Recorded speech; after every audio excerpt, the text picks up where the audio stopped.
Hello. All right. I want to share with you. It's an article written by um, a writer. Her name is Erin Reynolds from DIYmama.net. And she graciously contributed an article that I agreed to put on my blog. In the event it might help some of you, um, you know, read it or listen to the summary. I'm just going to tell you what's in it. I think you should go and read it. It's called Tips for Starting a Career in Business for Young Adults with Disabilities. So this can be, I would say it could also be for older adults with disabilities, but I think the focus on this one is for young people who have the time to make a lot of decisions that will last a lot longer than us old folks up here. So anyway, I appreciate everything Ms. Reynolds put into this, and I think she did a really fine job. So I wanted to showcase it a little bit for her. The first part of her article talks about how you can create your own opportunities when you start your own business. That is definitely true. As a non-disabled person, I did that within a few years after getting out of law school. And it had its ups and downs and failures and successes. And certainly did a 180 change up into the type of field that I studied or practiced, going from a general practice of state law in New Jersey to federal Social Security disability and SSI. So I do appreciate the fact that I couldn't have had that opportunity if I didn't make the change and go on my own and shut the door on working for somebody else. It's a difficult decision, and no change is hard. But if you have the opportunity and don't see too many personal barriers, it can be really great. So she talks about how you can create the job when you make your own business that will accommodate your specific needs and limitations that you have given your disabilities or your medical impairments. She talks about how you can tailor your business to fit your specific skills and abilities, and the flexibility of being your own boss. All of that is so true. It is so true. And again, it's true for non-disabled people. I would think it's particularly true for disabled people.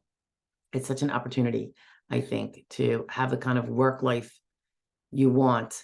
And that's true whether you are on disability, such as Social Security disability or SSI, or not.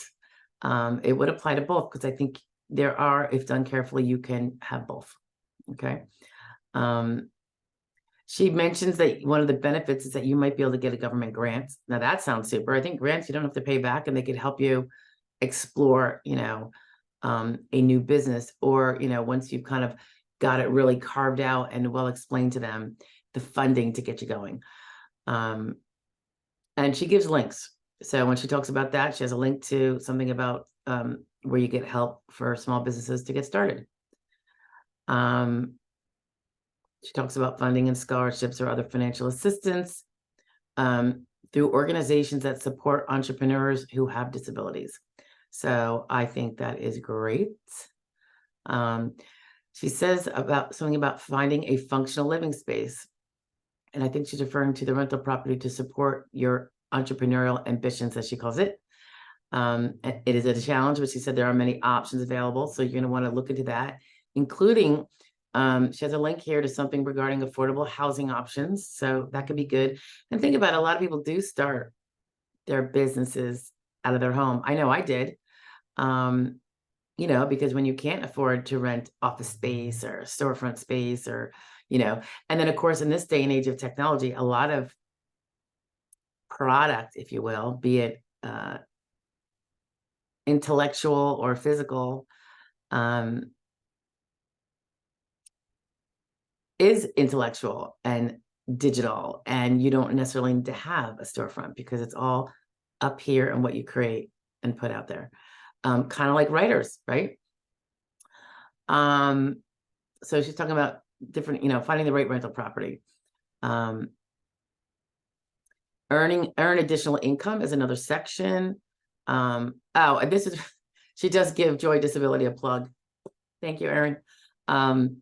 Because, and only in regard to the fact that if you are seeking Social Security, disability, or SSI, or you're a beneficiary of same, and you're going to start a business and earn money and put in work activity effort, you definitely want to stay within very strict rules when you do that.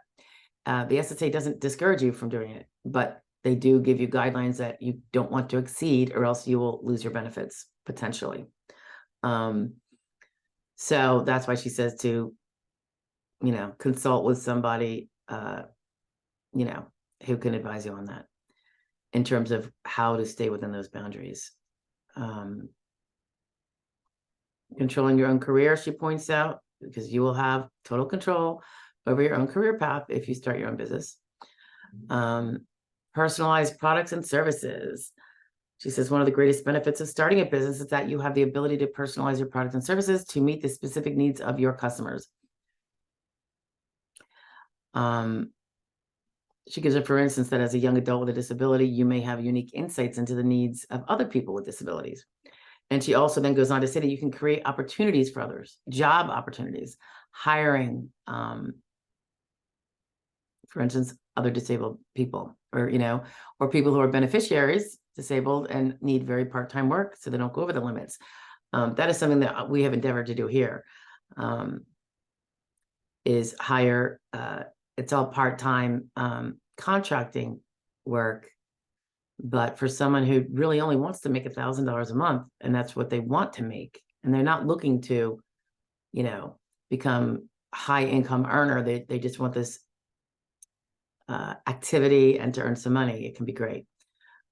She talks about honing your skills with a degree.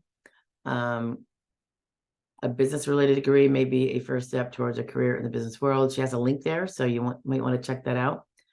And she ends it on a high note that the young adults with disabilities have unique talents and perspectives, and starting a career in business can be a great way to tap into those strengths. And I couldn't agree more.